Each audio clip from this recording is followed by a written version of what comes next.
Okay, I was alerted that there was some feedback, so I'm hoping the feedback is not happening, and we will begin. Welcome, 25 minutes late, to the first ever School of the Arts virtual Artown event.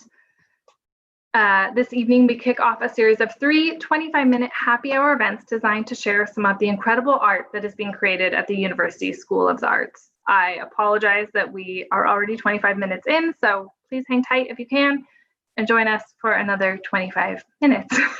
My name is Shoshana Zeldner, and I'm the Program Manager, Special Events with the School of the Arts. We all know that this year has been and continues to be hard, to say the least. The arts serve as a way to help process challenging emotions and find meaning and inspiration during these pretty tough times. This series, Alone Together, Resilience in Art, will take us on a journey. Tonight's event will focus on artwork that was created before the pandemic began. It's a reminder of where we came from and an opportunity to see where our artistic practices were heading before everything changed. You will see site-specific performances, visual artwork displayed at the Reno Tahoe International Airport, and interdisciplinary collaborations. You can view tonight's program by clicking the link provided in the chat box. The following 2 virtual events in the series will explore the artistic evolution that has taken place since the pandemic began. You'll get a sense for how artists at the university have adapted and are continuing to adapt their work in response to our current events. While this is a virtual event and we aren't yet able to gather together in person, I wanted to take a moment to honor the original inhabitants of the land that the university sits upon. This land will continue to support the evolution of our artistic practices. I want to respectfully acknowledge the Washoe and Northern Paiute people who have stewarded this land throughout the generations. Before we jump into the art itself, I would like to introduce some of the faculty who, along with their students, created the artwork that you will see tonight. If you can all join us on screen.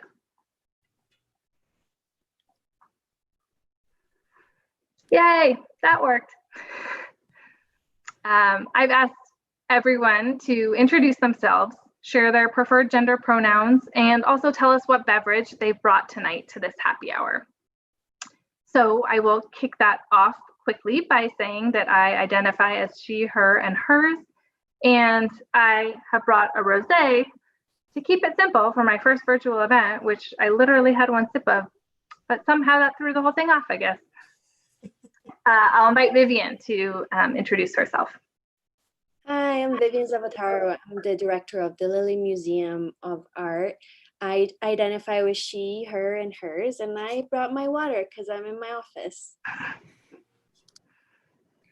And hello, everyone. My name is Tyler Brownlow-Culkin. I'm an assistant professor of art and the area head of digital media in the art department. I prefer he, him, and his pronouns, and I have brought a seltzer water with pineapple juice.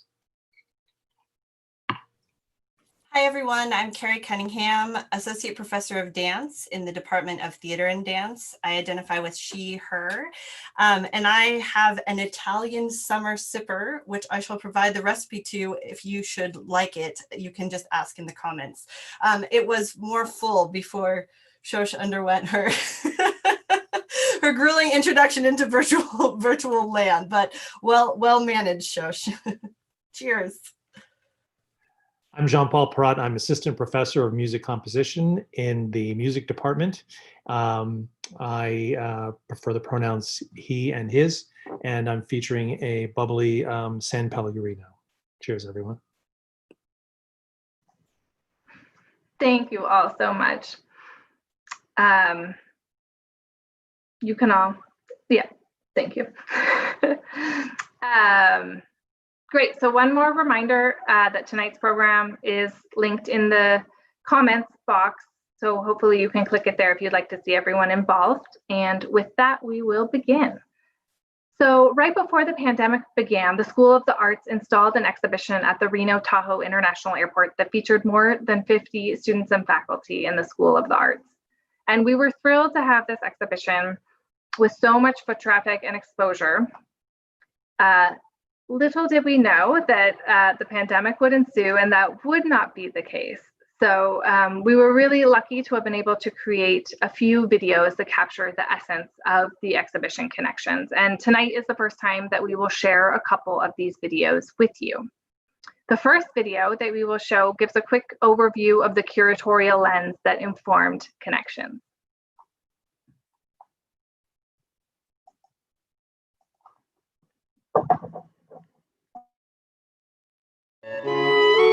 This exhibition was inspired by connections made while traveling in an airport setting. Connections really examines the relationships between the teacher and their student. Each faculty member within the School of the Arts was asked to identify a student, past or present, to be included in the exhibition alongside themselves, as a way to explore how university faculty and students influence one another's artistic practice in unexpected and inspiring ways. Shoshana and I are both relatively new to the university, having started at some point within the last year. On a personal level, curating this show became an opportunity for us to learn about the faculty and students within the School of the Arts. One of my favorite aspects of this exhibition is the fact that it's really designed to showcase the School of the Arts as a unified artistic entity, and to recognize the powerful connections made between teachers and students that contribute to artistic excellence regionally, nationally, and internationally.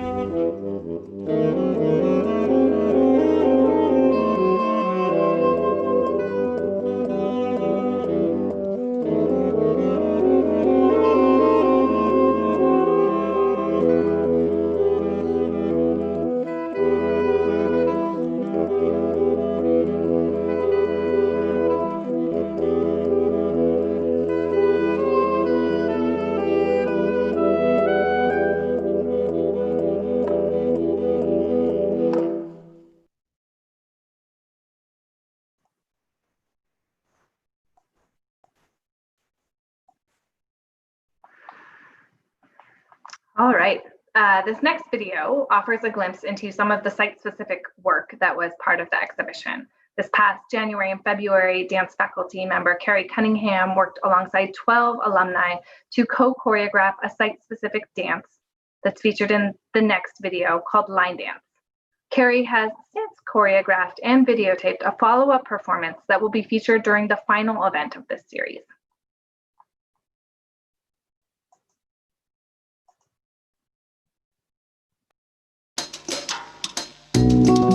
The exhibit itself is called Connections, and it's about connections between the different disciplines within the School of the Arts, but also about connections between faculty and students. So all of these dancers that are alumni I've worked with during my time at UNR. This is my 14th year here. The piece is called Line Dance. I got a lesson on what stanchions are, and I decided, wouldn't it be fun to actually just create a dance that used the stanchions as a centerpiece? One of the alumni performers in the piece also co-choreographed the work with me, Mandy Filkini. I came to the first rehearsal with a suitcase, and she said, that's really cool, but we ended up not using suitcases. So we kind of played with a lot of different things. It's every kid's dream to play with stanchions because you're never really supposed to touch them. And then we got to play with them for a couple weeks, which was cool. Usually when you graduate, it's kind of that bittersweet moment because you're excited for the next part of your life, but this has been really fun to reunite with some of the people that I graduated with, and also some of the people who came after me. They were a part of the department as well, and their history, so it's nice to get to know them too. It's pretty cool in the arts. We have a different relationship with students. We get to know them quite well during their time at UNR and then maintain connections after graduation. And a lot of these dancers, like I was at their weddings and I held their babies when they were born. And so it's kind of special to be connecting yet again through this exhibit.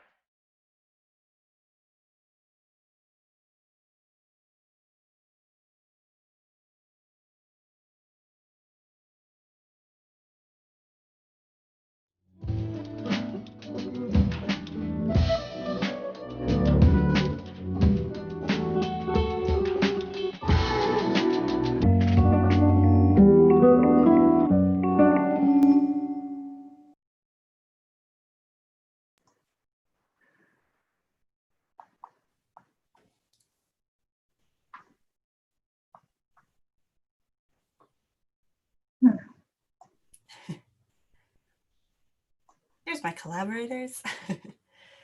Lovely. One of the exciting parts about this happy hour series is that it highlights all of the very different disciplines within the School of the Arts. This next piece is an interdisciplinary collaboration between music, dance, and digital media. Six Small Gestures Not to Scale was inspired by the original work of digital media faculty member Tyler Brownlow-Calkin. Tyler, would you please share a little bit about what inspired this piece? Yeah, absolutely. So this was really exciting to me because I had been working on a series of 3D printed sculptures since about 2018, before I even, before I arrived to UNR. And for this sculptural series, I had been using motion capture technology to record people's movements during social interactions. So if people were high-fiving each other or waving or shaking hands or all the sort of organic things people do when they greet each other, I was trying to record that moment through how their hands moved in space. And then from that movement data, I would create these solid objects and print those out as sculptures that seemed completely abstract, but were actually exact records of very specific interactions. So in the last fall in 2019, I was presenting at the Art Writing Symposium at UNR with Carrie, and I noticed that she was also dealing a lot with gesture in her research, and so we began talking after the panel session, and we were discussing how this project that I had started of capturing and translating social gestures and movement could live in other disciplines or other spaces or contexts. And Carrie, if you want to carry on. Yeah, so Tyler set up a coffee meeting, and he had told me about this sculpture series, and he brought one with him to explain what he was talking about. And when he showed me this object that was sort of, well, I brought some of them with me. Tyler, you probably have the better, but the one he showed me was green, and it was smaller than this, but he sort of handed it to me, and I said, well, and he prefaced it by saying, there was a mistake in the 3D printer with this one. And I said, whoa, yeah, I guess so. Little did I know that there was just a small mistake. And so I stuck my foot really far into my mouth and had to pull it back out and say, this is really fascinating, Tyler. Tell me about this sculptural element. And now these sculptures, I had to print my own because I was too afraid to work in the studio with the actual original work that Tyler printed. But after we got through my missteps, I took the sculptures, I ended up selecting 6 of them, and I took these 6 small gestures into the studio with me. And I started first with creating movement. And because they were created in duets originally, right, 2 people interacting, and because they were pathways, I started looking at spatial pathways that you could create from these objects. So I looked at traveling through space in the ways, in the 2 pathways represented in the sculpture, or a body part traveling through space. So perhaps the arm making this sort of curved pathway. And I abstracted this movement a little bit, and then I brought it into the studio with the dancers. And at times, actually, as we got more into the process, I had them interpret some of the sculptures themselves in duets. So we had 2 different sculptures that they were working with, and each of the 3, I had 6 dancers, and each of the 3 pairs would create their own response, their own interpretation. And at this point, they had already practiced, my interpretations of them. And then I started using different choreographic tools to sort of abstract the movement in space and time, as choreographers tend to do. We worked with various sonic inputs in the studio because at the time that I was creating, John Paul was in the studio also working on a composition to accompany the piece. John Paul and I had collaborated before in the past, and we really liked the process of working sort of a la Merce Cunningham and John Cage, where we create independently and then bring things together. We brought things together usually a little sooner than they would, not on opening night, but we were working independently. And so we used a variety of different inputs in the studio, and I'll let John Paul talk about what was inspiring him while I was working with the dancers. Sure. Thank you, Carrie. Yeah, so when I saw the sculptures, I immediately had to think of this way to take the sculpture as I saw it and then convert it into something in a sonic, convert it to a sonic experience, a sound experience. So I looked at the sculptures and I thought waves of sound.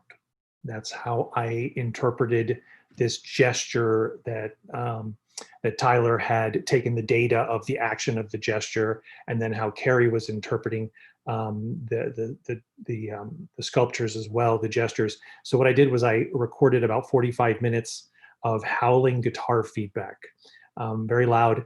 And I just sat there with my electric guitar, stuck it in front of the amplifier, and just let it scream for about 45 minutes. I took those recordings and inputted it into a computer, and then kind of layered them on top of each other and kind of pulled the certain areas of the feedback, certain frequencies back, and how they would kind of move in and out of each other. And that's how I interpret these gestures in the sonic realm, in the sound realm. I did that in the electroacoustic composition laboratory at the University of Nevada, Reno, and that's where we stand currently. I think what we're going to do for the next step of this project, which will happen in the upcoming semesters, is to incorporate the motion data that Tyler captured of the actual gestures. So there's data that's streamed tracing the X, Y, and Z coordinates of certain body parts as they're moving in space and then reaching for a handshake. Those are all numbers. And I can take those numbers. I've been working with one of my students to interpret X, Y, and Z coordinates to control different filters. And we're going to actually use that streaming data, that real data, to affect the sound of the composition. And that's where we kind of stand now. And I'm just going to jump in because it's even more meta than that, John Paul. Little do you know. Tyler came in with some of his students, and Tyler, jump in if I'm mangling the verbiage here, but did motion capture with the cast of dancers that I was working with. So basically, we were reinterpreting physical gestures in our own bodies, and then Tyler was recapturing the motion capture and creating 3D models to use as projection behind the piece. So eventually, in spring 2021, please, on a stage, we will premiere this work, 6 Small Gestures Not to Scale. But I'm really thrilled, and that will have the video layer, that will have the composition that John Paul is using, responding to the sculptures, but also responding to the data collected in the motion capture in the studio of the reinterpreted movement. I know, so many layers. But what I'm really happy, and thank you, Shush, for allowing us to share this tonight, is some of you might have seen it on social media already, but I created well, actually Tyler created it, but I sent him a rehearsal footage from the studio. And one of the reasons, as I said before, the dancers were really integral in creating this work, super integral. And I had a cast of 6 dancers, and I will, if I'm lucky, have one of those back for spring 2021. And the reason is, it's a happy reason, but this pandemic has shifted a lot of things. And 3 of my dancers were graduated this spring. So I just want to give a shout out to them, Brendan Mullinex, Maya Lemus, and Jelani Best. And then one of my dancers was a foreign exchange student from Seoul, South Korea, and had to return to her home country when the pandemic hit in the US. And then another dancer is finishing up in the fall. So these student performers, as with all the work that I create, are really, really integral in my process. And so I really wanted to just give a snapshot of, we were very far into the process when spring break came. In fact, we were all we had exciting tasks to do over spring break. And we were planning to come back and like really fit everything together. So this is just a tiny snippet of rehearsal footage with a snapshot of Jean Paul's composition, and then the video of the motion capture data and the original sculptures integrated into that as well. All right, enjoy.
And now I'm gonna introduce Italian Scenery. It was a collaborative event between the Lilly Museum of Art and the Voice area of the music department.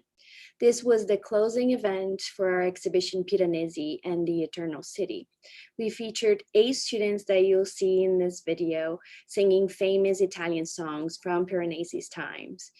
Now you'll see a little taste of it, of this amazing event.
So the next video you're going to watch had its origins when Vivian approached me about getting the Lilly Museum integrated with digital media students and vice versa.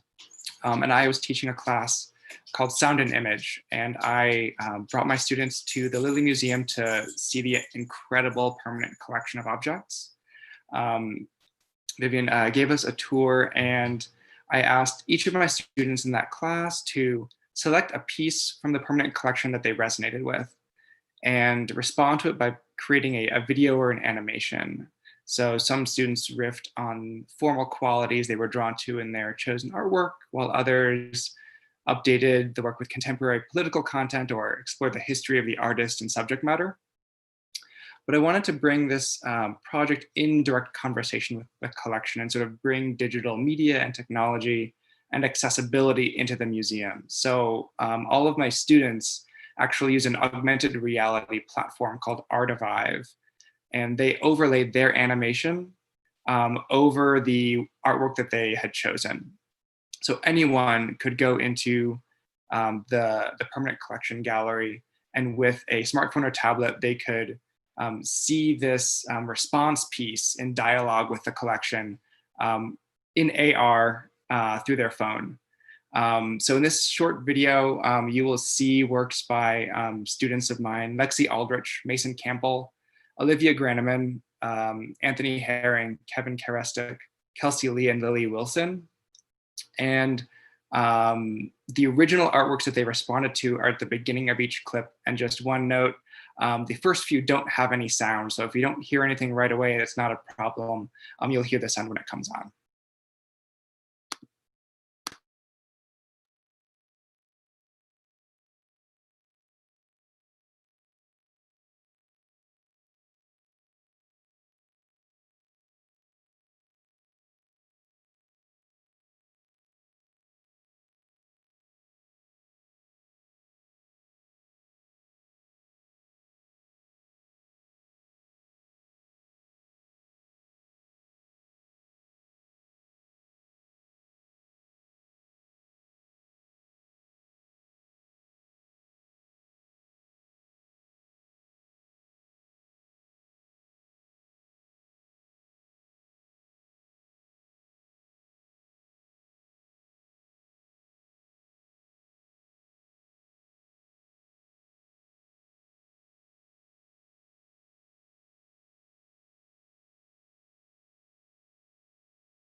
Muslim, Christian, listen, listen, and then yell at the top of your lungs. Be a voice for all those who have prisoner tongues, for the people who had to grow up way too young. There is work to be done. There are songs to be sung. Lord knows there's a war to be won. Thank you.